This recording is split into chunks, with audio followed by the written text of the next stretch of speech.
Talk to me. WSRadio.com.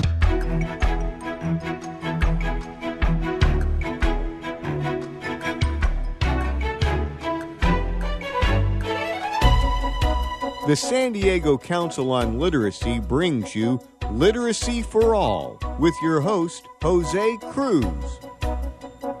Welcome to the show. I'm Jose Cruz from the San Diego Council on Literacy.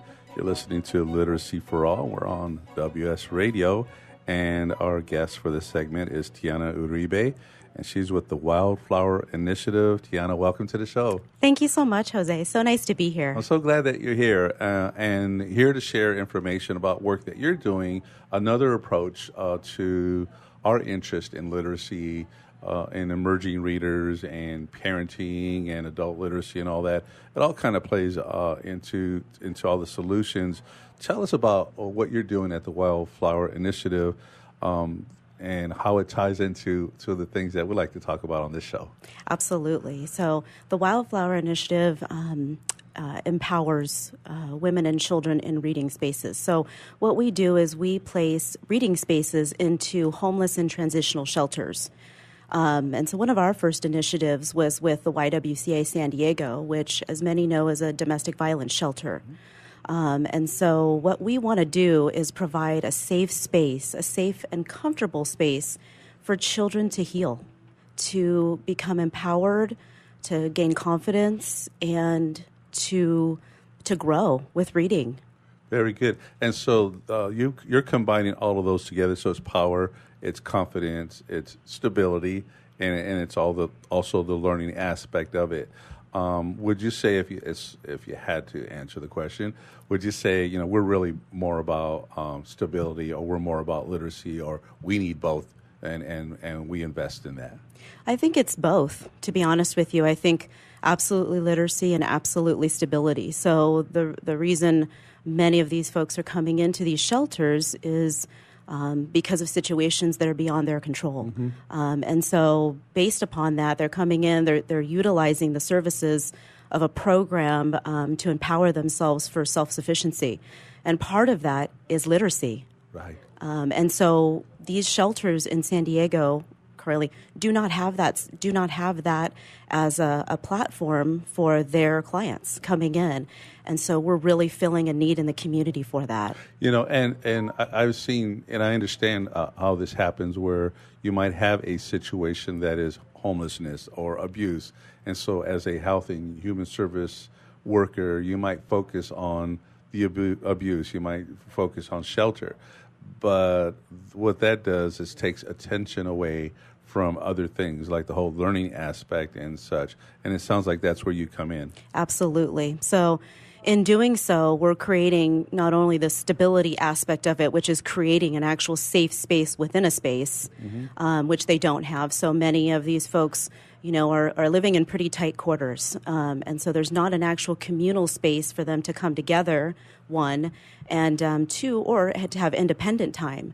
And so by creating this space of empowerment through literacy is really changing lives. And it's something we don't currently have. Right. So that's what's so magical about it. When the children come into these spaces, it's coming out of their own small space that they've been in, literally, and then into the larger space, a larger communal space, and also of the world.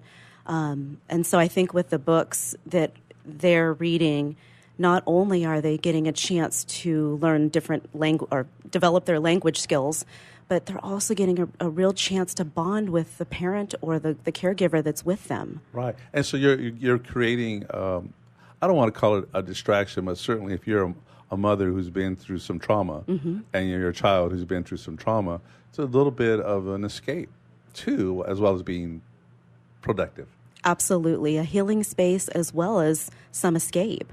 That this gives them the opportunity to imagine a world that they want to live in and to create and develop that world for themselves. Lovely. Well, and I don't want to give the listeners I don't want to leave this to their imagination, because we are talking literally about space. Can you describe what that is? Yeah, the space that they actually have is oftentimes it's pretty small. It's a 10 by 10 space that they're in most often, and they don't. That's the communal space, but the rooms that they're in the quarters that they're living in are very tight. So they've got maybe a full family living in one space, and now opening up the reading space for more communal enjoyment is very helpful to them. So they're able to, pick up a book, read, sit on their mother's lap or their father's lap, read, bond, listen to the language skills outside of the small room that they're actually sharing. So is there anything that you do to the environment? Is it just books? Is it also, let's say, not tutoring, but maybe some guidance provided to moms and what to do? Absolutely. So that's a really good point, Jose. Our first initiative with the YWCA was only for the children, which was very helpful for them, and that was a need that we filled in their shelter. However, we've also worked with Home Start organization, and we worked with their maternity division. Mm-hmm. And what was really helpful for them was creating space not only for the children, but for the mothers. So the mothers could come into that space, sit with their children and read, but they could also sit themselves. So we divided that space that they had into a children's area with a reading tent, with lots of stuffed animals and books and rugs and comfy creature comforts. Okay. And with the mothers, the same. Okay. Mothers want the same thing too. And so, like you had mentioned, escapism and healing, that's a large part for them. So you generate the resources, you get the books, you get the stuffed animals, and maybe some of the other props that you would like to have in call it a reading nook. You probably have a better name for it than that. We do. We call it Jenny's Jungle. That's our actual program name. It's Jenny's Jungle. Great adventures begin with a book. Okay. But yes, those reading spaces, we want to create a very comfortable, safe, healing environment for them. And families come and go. I'm sure you see a bit of that. Do they take the books and the stuffed animals with them? Is this something that you provide to them? We do not. So the books at this point will stay in the shelters. The stuffed animals would be at the discretion of the shelter. All right. And let's say, are you able to name the shelters? And I think you mentioned Home Start. Are there others out there that you're working with? They are. We actually have quite a list. So you can tell that with the extensive list that we have, that this is a real need in our community to have some sort of safe, comfortable space for children to come into that isn't in the close confines of a room that they're sharing with parents and possibly other families. Right. So much needed and much wanted. And that was the other part of it. Other part of it is that a lot of these mothers, they want this space. They've just never had it. So they haven't even known what it was like to have a reading nook or a reading space, and even possibly what to do in that environment. So that's something also that we provide, is letting them know and sharing with them how they can share that space with other mothers, other families, their children, how to utilize that space by nurturing a habit that could continue to set the foundation for their child's life. It may have been for a number of these moms the first time they've actually been in an environment like this, where maybe they weren't raised in a home where there was that peace and quiet, or that reading time with the books with mom and dad or whatever. So you're probably breaking a cycle there. Would you say that happens? Right. I would absolutely say that happens. I think, as many would say, that, perseverance and moving forward with continuing on a habit and creating that habit, and also modeling the behavior that they're trying to provide for their children. Right. So that's really important for the moms to model that behavior, the fathers as well, to model that behavior that they want to see and set that foundation for their children. Yes. We'd love to see, as a standard of the shelters, having what you're providing, but they don't, and I'm going to guess it's a resource challenge. They must be really glad to hear from you. Absolutely over the moon. That's why we have such a large list. We have a large list of shelters, because it's something where, like you said, they're providing basic needs for the community, which include, a roof over their head, food in their belly, health care. But the actual reading space and literacy is something that, because of resources, might fall by the wayside. Right. And then we don't really think. Good goodness, give me a break. I've been doing this work now for 33 years. And I still have to assume that a lot of people don't know that there are folks out there who don't read. They're adults or don't read well. There are children who have never had a book of their own, and so there's a whole lot of missing. That this is a challenge out there. That there is a lot of need. Something so simple. Absolutely. As you know, the illiteracy rate throughout the world is extremely high, and it does cost us quite a bit of money globally to have that. And so with these kids, I mean, they're experiencing poverty, homelessness, and maybe not having the best, options or all of the options available to them to succeed.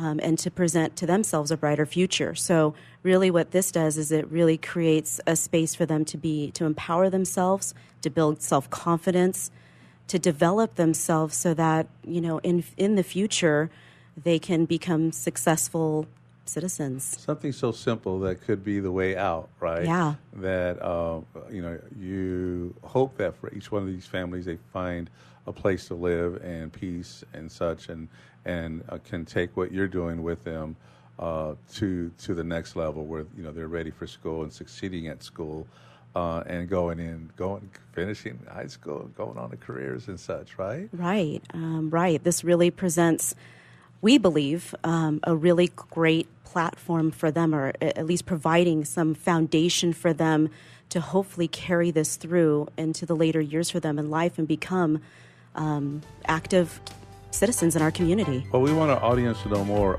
When we come back with Tiana, I'd love for us to talk a bit more about the summer tips, how to raise a reader and such, and a little bit more about what you're doing. I'm Jose Cruz.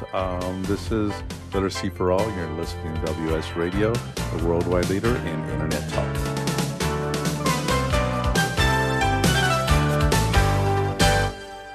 I've heard this is like one of the best pizza spots in town. Yes, it is. I'll do a slice of pepperoni, slice of vegetarian. You got it. And I will pay for all of that in 3 days. In 3 days? What's that mean? Well, wait, you accept credit cards. That money's not going to hit your account for 3 days anyway. I need my money quicker. At Chase, we hear you. With Express Funding, card payments are in your Chase account the next business day. Go to chase.com/expressfunding. Chase for business, so you can. Compensated participation. All businesses are subject to credit approval. Not all clients are eligible for next business day funding, and additional terms, conditions, and restrictions apply. Donate cash, furniture, clothes, and other gently used household items to Father Joe's Villages and get a nice tax break in April. Every donation is tax deductible. Believe you can make a difference. Be Father Joe. Go to neighborhood.org or call 1-800-HOMELESS to donate today. Life is full of misadventures, from car crashes to home fires to getting choked out on the mat.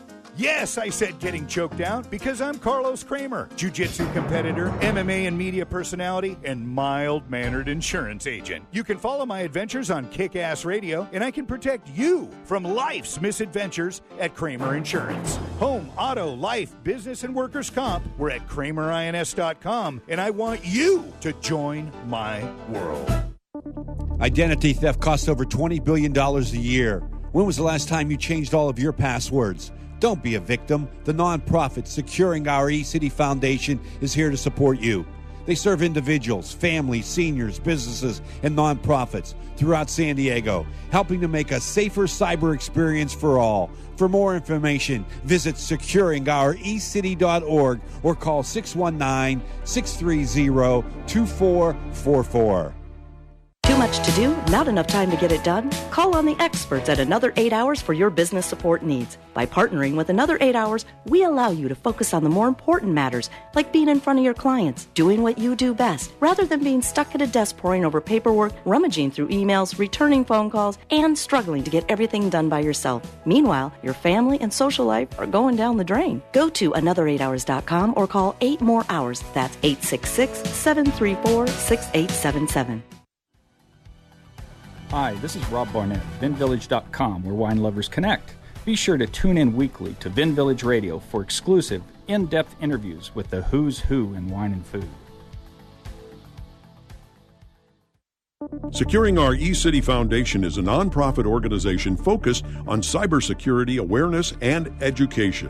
Formed in 2011, their mission is to enable every San Diegan to live, work, and play safely in the cyber world. For more information, visit securingourecity.org or call 619-630-2444. securingourecity.org, 619-630-2444. securingrecity.org.